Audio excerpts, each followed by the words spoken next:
নমস্কার বন্ধুরা, কেমন আছেন? আশা করি খুব ভালো আছেন। আমরাও ভালো আছি। আজকে আবার একটা দুপুরের খাবারের মেনু নিয়ে চলে এলাম লাঞ্চে। কি করেছি চলুন আপনাদের সঙ্গে শেয়ার করি।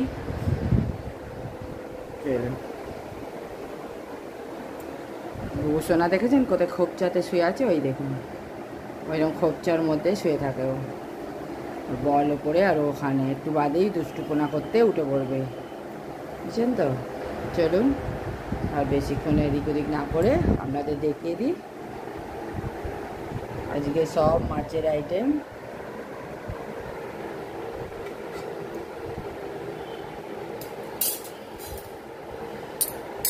এখানে আছে সাদা ভাত, এখানে ডাল, পাতলা করে ডাল করেছি। আজকের মেন আছে এটা মোচা। মোচা আমাদের এখানে পাওয়া যায়, কিন্তু শনিবার মঙ্গলবার এইসব ডেকে আনা হয় না। ও আপনাদের দাদা ভাই মোচা এনেছিল, তো আমি বলি চিংড়ি দিয়ে তাহলে মোচা ঘন্ট করি। নিরামিষ তো হয় আনলে ছোলা টোলা দিয়ে, তো মোচার ঘন্ট করেছি। এরকম চিংড়ি মোচা, বুঝছেন? তার সঙ্গে আছে আজকে শুদ্ধ পেঁয়াজ দিয়ে টমেটো দিয়ে রুটি মাছের ঝুড়া করেছি। এরকম খুব সুন্দর হয়েছে। এই দিয়ে এক থালা ভাত খাওয়া হয়ে যাবে, আর কিছুর দরকার হয় না। এই আর এখানে মোচা, এই দুটো জিনিস দিয়েই সব খাওয়া হয়ে যায় ভাত, বেশি কিছুর দরকারই হয় না, বুঝতে পারছেন? এই দেখুন।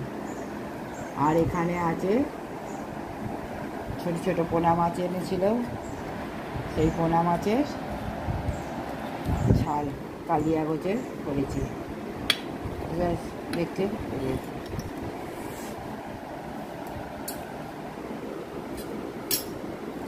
আজ সব টেস্টি টেস্টি খাবার। আর এখানে আছে লাল শাকের ডাঁটা, রেখে দিয়েছিলাম সেদিনকে, অনেক লাল শাক এনেছিল, পাতাগুলো ভেজেছিলাম, শাক ডাঁটাগুলো পড়েছিল, সেই ডাঁটাগুলো দিয়ে বড়ি দিয়ে বেগুন দিয়ে আলু দিয়ে একটা চচ্চড়ি করেছি। আর আছে এখানে আলু ভাজা, আলু পেঁয়াজ দিয়ে লঙ্কা দেখতে লঙ্কা দিয়ে ভাজা, আর দুটো মাছের পিস মাছ ভাজা। আর এখানে আছে আচার, আর এখানে আছে আপনার নুন, এখানে লঙ্কা আর পেঁয়াজ, লাস্ট পাতে জল। জল তো থাকবেই, যা গরম পড়েছে জল তো খেতেই হবে। এই দেখুন, আবার এখানে আমি ভিডিও তুলছি তো এখানে এসে বসে আছি। ও মা যেখানে যাবে সেখানেই যেতে হবে ওখানে, ওই রকম সোনা ছেলে আমাদের। চলুন আর একবার দেখিয়ে দিই। এখান থেকে আলু ভাজা, মাছ ভাজা থেকে চাটনি, সাদা ভাত, ডাল, এই হচ্ছে আমাদের দুপুরের মেনু। কেমন হয়েছে বলবেন, ভালো লাগলে শেয়ার করবেন। যদি আমাদের ভিডিও ভালো লাগে তাহলে সাবস্ক্রাইব করে আমাদের পাশে থাকবেন। আর ছোটরা ভালোবাসা নিয়েও বড়রা আমার প্রণাম নেবেন। চলুন আজকে এখানেই রাখছি, আবার নতুন একটা ভিডিও নিয়ে আসবো। চলুন, বাই বাই।